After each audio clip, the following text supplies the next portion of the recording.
Bismillah wa salatu wa salam ala Rasulillah wa ala alihi wa sahbihi man wala. In this video, we're going to look at one of the chapters from this book called the Encyclopedia of Islamic Economics. And the chapter we're going to look at is called the Islamic View of Capitalism by Professor Umer Chapra. So in this chapter, Professor Chapra has critiqued capitalism and he has identified the areas which has caused capitalism to cause misery around the globe, and then he recommends some Islamic solutions towards the end of the paper. So let's look at some of the main points. First of all, Professor Chapra says, while capitalism has generally performed well in terms of promoting growth and efficiency and contributed to the material prosperity of societies, its performance in realizing other socioeconomic goals has generally been poor. So it means that while the GDP of capitalist countries has increased and the other quantitative measures such as the per capita income or gross national product, those kind of growth indicators have improved. However, if you look closely at the society, we see a lot of injustice, unequitable distribution of income and wealth, a lot of social and economic problems within these capitalist economies. So while growth has been achieved, but that growth has been at the expense of other socioeconomic goals. Okay, moving on. Then Professor Chapra actually begins the critique of capitalism. The first point he says, what is the cause of the failure of capitalism? It is essentially its secular worldview. And then he sheds some light on the worldview of capitalism. He says capitalism has been greatly influenced by the Enlightenment worldview, which arose in the 17th century as a rejection of Christian belief. So the Enlightenment worldview was a reaction to the Catholic Church, and this rejection or the marginalization of religion led to positivism. And this positivism is the idea that any value or concept that could not be established by observation and experimentation cannot be accepted. So we accept only what is proven empirically. So what we see and observe and we can experiment, we only believe in those things. So of course, this positivism led to the skepticism or rejection of God, revelation, concept of life after that, and other religious beliefs. So this positivism led to the focus only on the positive or the descriptive aspects of life, and without any value judgments. And then what replaced religion or religious values was utilitarianism. And Professor here says that utilitarianism took the place of moral values and right and wrong, desirable and undesirable. So this hedonist criteria of pleasure and pain became the replacement for moral values. And this idea of pain and pleasure actually provided sanctity to materialism.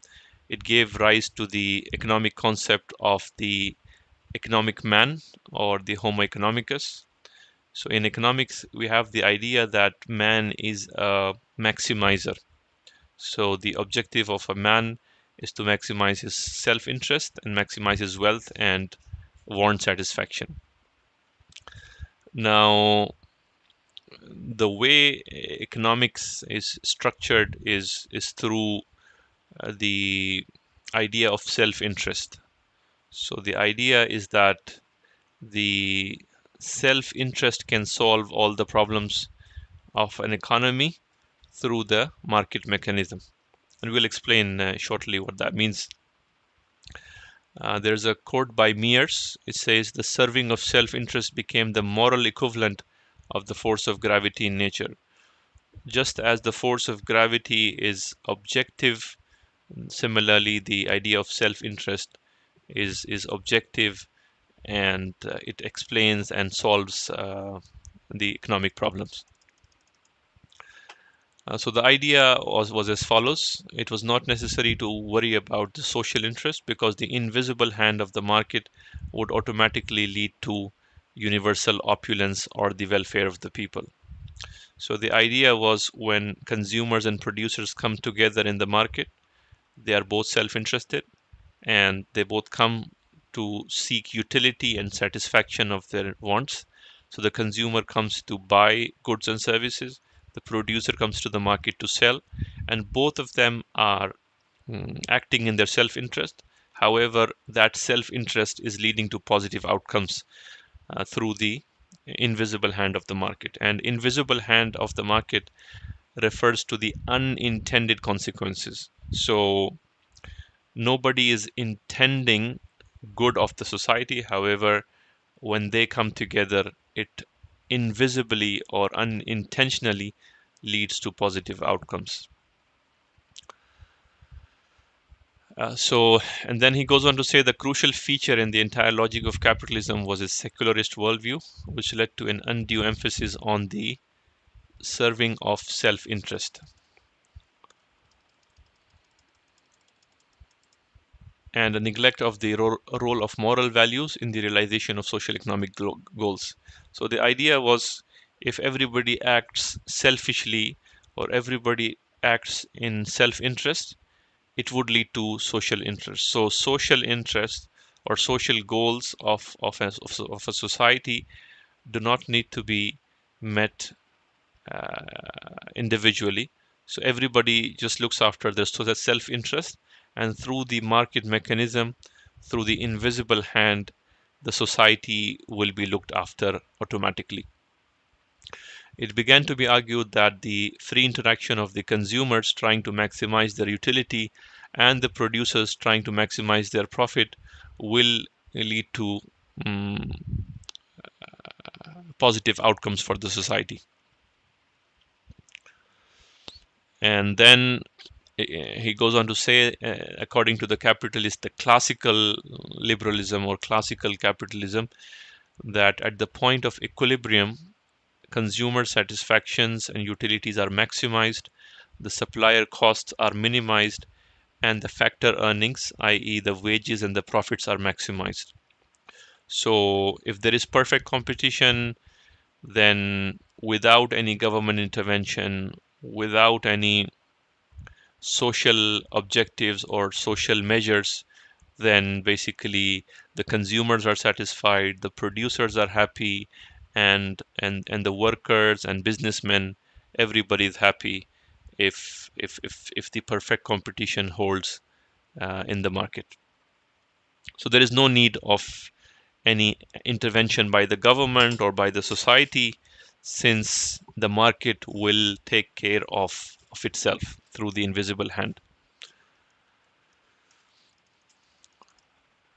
He goes on to say, hence there was no need for government intervention except to the extent to which it was necessary to ensure competition and orderly markets and to offset market failure in the supply of public goods.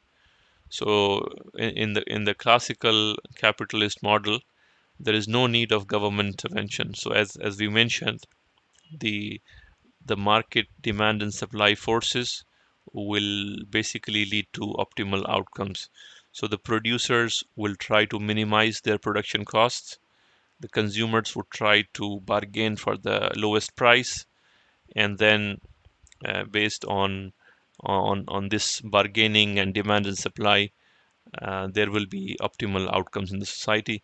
So the role of the government was only to ensure competition. So what the government tried to do was to ensure competition, and then if there was competition, the social welfare would be looked after automatically. And if there's any market failures in the supply of public goods, so if there is the construction of roads, then the government can step in if there is a lack of supply of public goods, parks and roads. But the role of the government is only limited to those aspects. So that was the capitalist theory, whereby the self-interest and the market would lead to optimal outcomes for the society. However, history and experience have showed that there is no symmetry between private and social interest. Self-interest does not lead to social interest. Self-interest does not lead to the welfare of the people. And the invisible hand of market forces, guided primarily by self-interest, in the words of Dalton, led to an inhumane, squalid, and unjust society of rampant commercialism, social division, and conflict between employer and employee, landlord and tenant, and ruler and ruled. So, self interest and the market do not lead to optimal outcomes. However, what they lead to is a lot of conflict between various classes of people in the society. Also, Professor Chapra here mentions a quote from Fukuyama, who said that capitalism has led to the great disruption, i.e., the breakdown of the family. So, Professor Chopra then goes on to highlight the flaws in the logic of capitalism. And the first issue he picks up is the idea of Pareto optimality. So, Pareto was an economist after whom this word was coined. So, Pareto optimality was the idea that you cannot make somebody better off without making someone else worse off. So, if you have, let's say, a pizza and you have divided the pizza among 8 people, now if you want to give one person more, you have to take from another. There is no way to improve the distribution of the pizza without hurting someone. So, it's a zero sum game. So, if you want to distribute, then you need to take from someone. And the Pareto optimality is that you don't do that. You don't want to hurt somebody. You cannot. Now let's say there are 2 people uh, sharing a pizza, and then there are 8 slices. So one person owns 7 slices of pizza, and the second person um, has only one slice of pizza. So according to Pareto optimality, you cannot have a policy to redistribute 1 or 2 slices of the 7 and give it to the other person who has only 1 slice, because you would be hurting the person with the 7 slices of pizza. So again, the logic is that of utility. So you are causing disutility or pain to the person with the 7 slices, and you don't want to do that. So you want to um, make the other guy, the poor guy, happy without hurting someone else. So that's Pareto optimality. You try to achieve outcomes where you try to make people happy without harming someone else. And now this created a trap. You can't make any policy to help the poor people because the rich would lose something. So if a billionaire has multi-billion dollars, uh, if you take some money away from that billionaire for redistribution or taxation, then of course the billionaire would say, I am being harmed. And Pareto optimality says you cannot harm somebody to benefit somebody. So you cannot take money from the billionaire and redistribute it to the poor, because that goes against the idea of Pareto optimality. This led to policy paralysis. Nothing could change. The system got stuck. And this is one of the first points of critique presented by Professor Chapra. So another flaw which Professor Chapra identifies in the logic of capitalism was that it ignored the role of institutions other than the market. Now, in an in an Islamic economy or in pre-modern, pre-capitalist economies, the role of allocation and distribution was not just limited to the market. So people used to share their food and resources. There were societal mechanisms, tribal arrangements for distribution. There was a Baitul Mal, there was a central treasury. There were different means of distribution and need fulfillment. However, in the logic of capitalism, market is the sole provider, is the sole means by which people and producers and consumers fulfill their needs. So this is a flaw in capitalism, because there are some very important institutions such as the family, the society, and the state, which play a very important role in the allocation and distribution of resources. Now he starts with the family. The family is perhaps the most important of these because it provides the human input for the market, society, and the state. So family is the primary place where people get their training, they get their culturing. It is here that people develop their tastes and preferences, their behavioral traits, their personalities are formed within the family. And capitalism, by focusing solely on the market and ignoring the family, ignores a very crucial piece of the puzzle. The family's health and solidarity is of crucial importance. If the family disintegrates, it would not be possible to provide the future generation with the upbringing it needs. And if the quality of upbringing declines, it is not possible for a society to sustain its development and supremacy. So now he's emphasizing here that um, in an economic system, the family, the society, and the state all have to be incorporated in the analysis. And when you bring all those four institutions, the market, the family, the society, and the state, then you can expect need fulfillment of all the people and overall welfare, rather than just having market as the sole institution. Professor Chapra then moves on to emphasize that self-interest alone is not sufficient. Rather, social goals have to be explicitly stated and pursued. And then he sheds some light on the need for cooperation and sacrifice. He says, although the market may operate efficiently if every individual tries to serve his self-interest, he asks, would it be possible for family, society, and the state to operate harmoniously if everyone were to behave in the same self-interested manner? And he says that the serving of self-interest is only one of the motivating forces in human society, and maximization of wealth is only one of the goals. The social goals are of equal, if not greater, importance. And he says that individuals in any society cannot be glued together, and social solidarity, so indispensable for promoting mutual cooperation, cannot be attained without the realization of social goals. And realization of the social goals requires rules of behaviors, it requires moral values, and you cannot expect that everybody pursuing self-interest would achieve the social goals. That cannot happen. Rather, the social goals have to be pursued through moral values, and their enforcement entails sacrifice on the part of those who are adversely affected.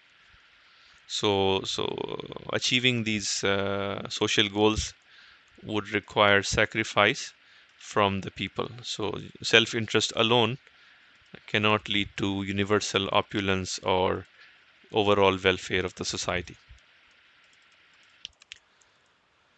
Now he moves on to the issue of sacrifice. He says it's very important within the context of family and the society. Experience shows that the more the parents adopt an attitude of sacrifice and cooperation, the more they will be attached to each other, and there will be a greater harmony within the family. And the upbringing of children also requires a substantial degree of cooperation and sacrifice of self-interest. So you cannot raise children without sacrifice. So if parents are self-interested, then of course the children are going to suffer. Sacrifice, cooperation are integral part of human existence. We cannot allow self-interest to prevail. So those values of sacrifice and cooperation have to be nurtured and promoted in the society. Similarly, social harmony may also require members to cooperate with each other and to sacrifice for the common good and the well-being of the poor and the vulnerable. So if there are poor in the society, people need to sacrifice their wealth, their time and efforts to make sure that everybody's needs are fulfilled. If everybody becomes selfish and self-interested, of course, who's going to look after the people? People will remain poor and deprived, and there is no way that these poor and deprived people will achieve their will fulfill their needs without the sacrifice of wealth from some of the members of the society. Similarly, he says that if the idea of self-interest is promoted in the society, then even producers and businessmen in the market will try to maximize their wealth by cheating and obstructing competition, hoarding goods and services to increase and inflate the prices. Similarly, government officials may use their authority for personal benefit. So, if self-interest is the driving force in the market, in the government, in the society, in the family, then it leads to destruction and ruin.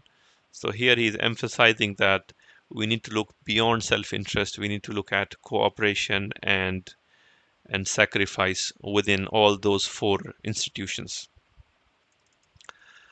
And then he concludes in this paragraph that there has to be some motivation that prevents individuals from wrongdoing, even when it is possible for them. Uh, Now he's going to suggest the internal institution, the personal conscience and belief system, which helps people to overcome their self-interest. Now he addresses. Now he says, if people are self-interested in the market, that would lead to monopolies, hoarding, inflating the prices, cheating, and so on. If people are self-interested in the family, the children will suffer. If people are self-interested in the society, then the poor and the needy will suffer. So he says we need to motivate people to not be self-interested. And he proposes that we need rules of behavior. And he says Islam and other major religions have tried to address this issue of self-interested behavior by providing rules of behavior, by providing rules and moral values and obligations for individuals towards other human beings, towards animals and the environment. And religions, and more specifically Islam, tries to motivate its followers to abide by these rules, even when abiding by these rules is not in the self interest. And the motivation from the religious motivation from being generous and altruistic is that the belief in accountability of our deeds in the akhirah, in the next life, because a believer believes that this life is temporary and he will be rewarded for his generosity and altruism in the next life. And Allah, the just and the all-knowing, is watching the deeds of each and every person. And a person may be able to get away unscathed in this world for the injustices he has inflicted on others, but he cannot escape retribution from God in the hereafter. So he's trying to bring in the idea of moral values, taqwa, the God consciousness, as an important component uh, uh, to curb and curtail the self-interest in the people. So once there is God consciousness, so people will be more driven by noble objectives, whether it's in the market, whether it's at home, in the society, they will be led by the teachings of religion. So the motivation is the reward in the afterlife. So then he goes on to say that these are mutually reinforcing. So if people are moral and God conscious, they have taqwa and the sense of accountability, This is going to even support the economic activities. So the economic and the social aspects are not independent of each other. They are closely interrelated. Greater family harmony may help to raise better individuals, and these better individuals, of course, will go on to behave as per their moral values, whether as consumers or producers in the market, and or whether in the society they would be generous and caring for the other human beings, animals, and the environment. So this is reinforcing. So once you have a strong family, even the market and the society will benefit from stronger families. So he's making that connection in this paragraph. So Professor Chapra then moves on to the mechanisms, and he says this raises the question of how to bring about the allocation and distribution of resources in a way that helps realize all socioeconomic goals. So now he's moving to his solution. So the critique of capitalism has ended, and now he's proposing some solutions. And he says there are three important mechanisms that determine the use of resources in any society. So these are filtering, number one, motivation, number two, and socio-economic and political restructuring. So now he discusses the three mechanisms one by one. So first, let's look at filtering. Now, filtering requires creating an equilibrium between all the claims on the resources and their supply. So in a society, the resources are limited. So there must be a balance between what people want and what is available. So let's say there are 100 cars available and there are 200 people in a society. How are you going to distribute 100 cars between 200 people? So this is what he means by claims. Claims are the demands by the people, and the supply is what is available.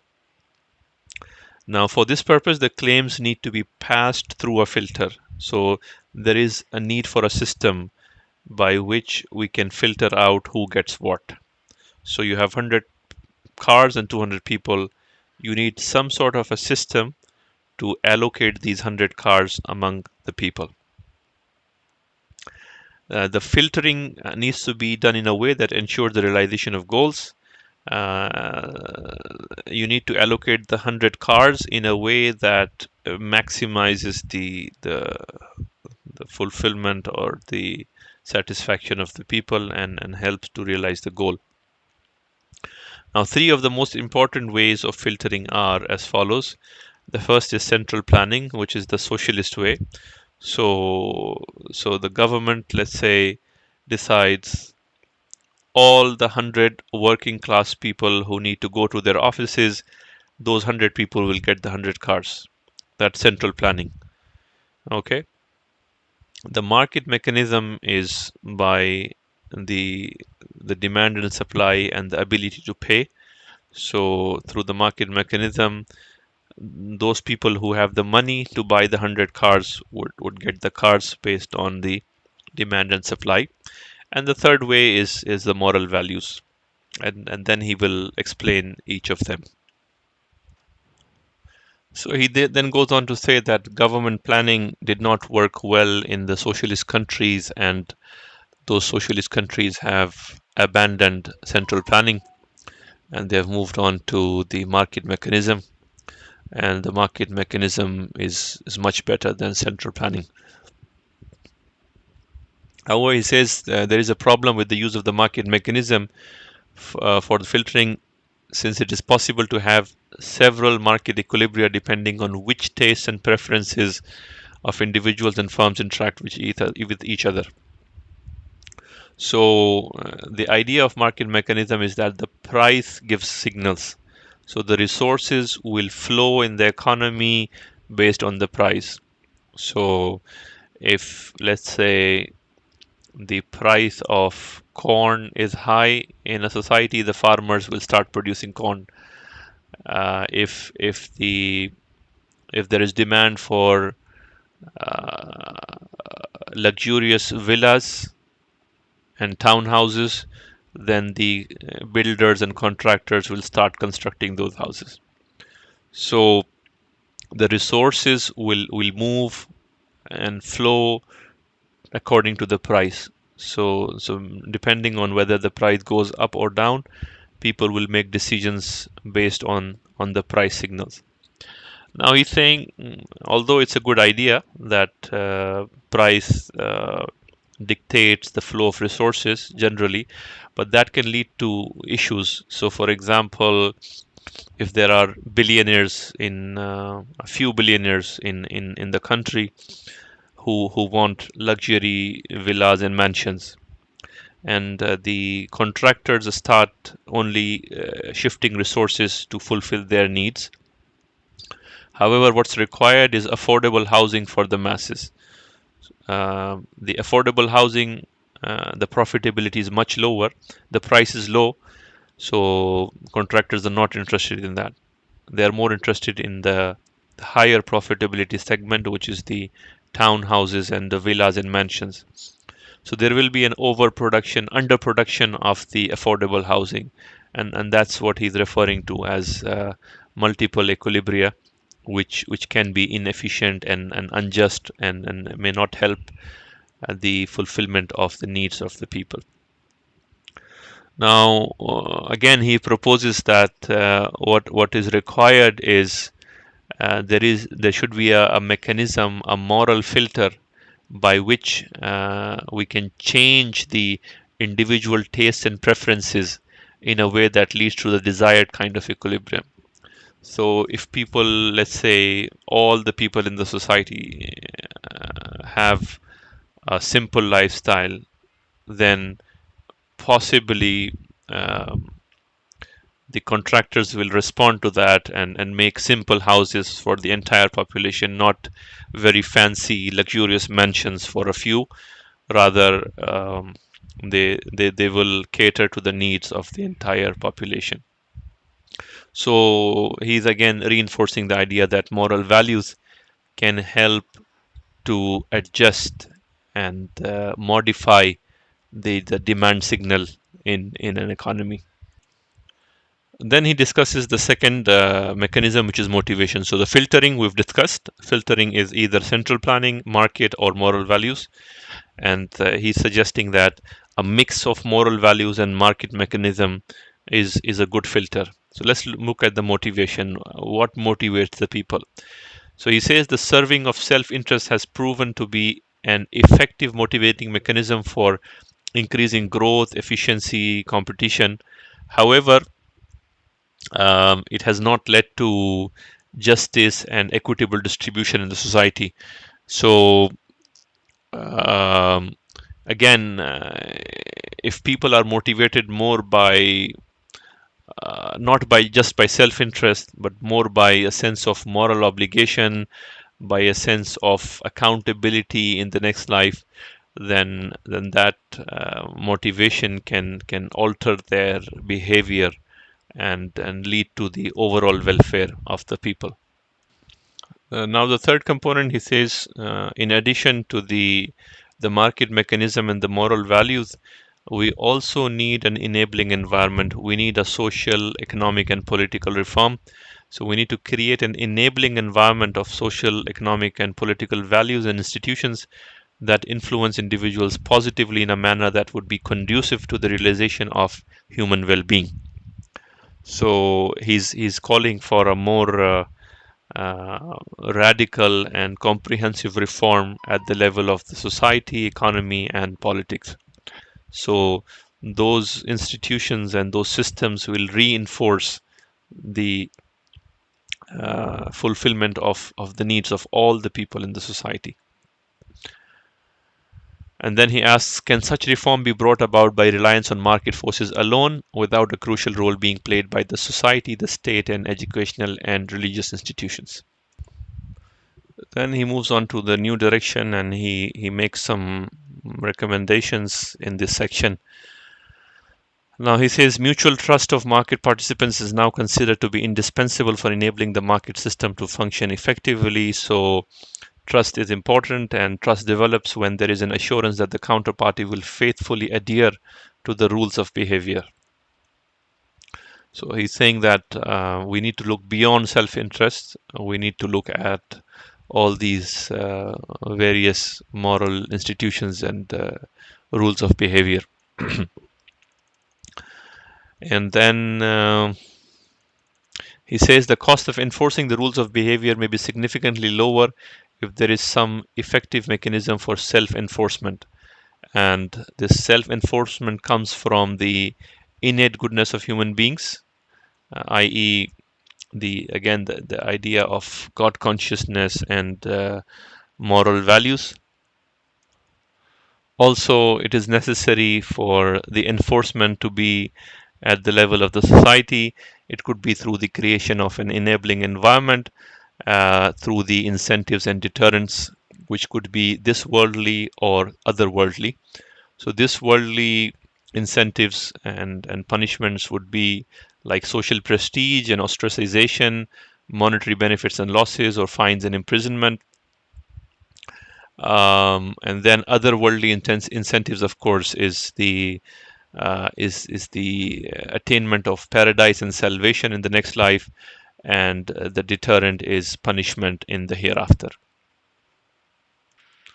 Now he moves on to the last section of the paper. He says the mistake of capitalism lay rather in ignoring the role the family, society, state, and metaphysical beliefs and moral values and institutions play in bringing about the allocation and distribution of resources. So really, this is the crux of the paper. So what he's saying is capitalism tried to solve the problem of distribution and allocation of resources through the market mechanism. In the process, capitalism ignored the role of the family, the role of the society, the role of the state, and the role of beliefs and values. And in the Islamic paradigm, all these come together. The family is the primary domain where people are born and nurtured. And then there is a society. Family is part of the society. People have social responsibilities. They need to fulfill their role in the society. The state has a role. The government needs to step in and fulfill various roles in the society. In addition, the beliefs and moral values are extremely important. So people have to be self-motivated. People need to have the sense of accountability, and that will motivate them to act righteously in their personal life, in their family life, in the market, and so on. So capitalism ignored the family, society, the state, and the beliefs, which led to all the problems that we see in the world today. Now, all these together can help keep self-interest within the constraints of social interest and motivate people to make the sacrifices that are necessary for ensuring the realization of socio-economic goals. The market mechanism alone is unable to do this. Market alone cannot solve the economic problem, cannot distribute the resources, cannot fulfill the needs of all the people, cannot lead to equitable distribution. For that, you need the family, you need government intervention, you need a society, you need taqwa and moral values and beliefs. And then he goes on to say that Islam has dovetailed the market with the family, society, and the state, as well as metaphysical beliefs and moral values. So all of these together play a role in realizing the goals. So Islam solves the economic problem holistically by combining the market with the family, society, and the state, as well as the metaphysical beliefs and moral values. So the beliefs and moral values motivate the people to act righteously. And then once they have those beliefs and values, they behave accordingly, whether in the family, in the society, or the market. In addition, the state has an active role to play in an Islamic economy, whether it's through the enforcement of the Sharia rules related to the management of public properties, or whether it's the collection of zakah, the Baytul Mal, the jizya, kharaj, and so on, and the various roles assigned to the state. So together, all these institutions, the state, society, the family, and the market, together in an Islamic economy, play the role of ensuring need fulfillment and need satisfaction of all the people, not at the expense uh, of others. So finally, he makes some remarks about how to build these moral values. He says it is the task of the government and the society to ensure that the rules of behavior set by the religious worldview are observed by all people. This can be done through proper upbringing, education, social prestige and censure, government regulation and supervision, creation of an environment which makes it difficult for anyone to violate these rules, and if necessary, by the use of state coercive power. So, of course, we need an education system to uh, to achieve those moral values and moral rules of behavior in the people. So with that, I think I've covered pretty much the all the important points of the paper. I hope you find it useful, and if there are any questions or comments, please put them in the comments box below. Thank you very much. Assalamu alaikum warahmatullahi wabarakatuh.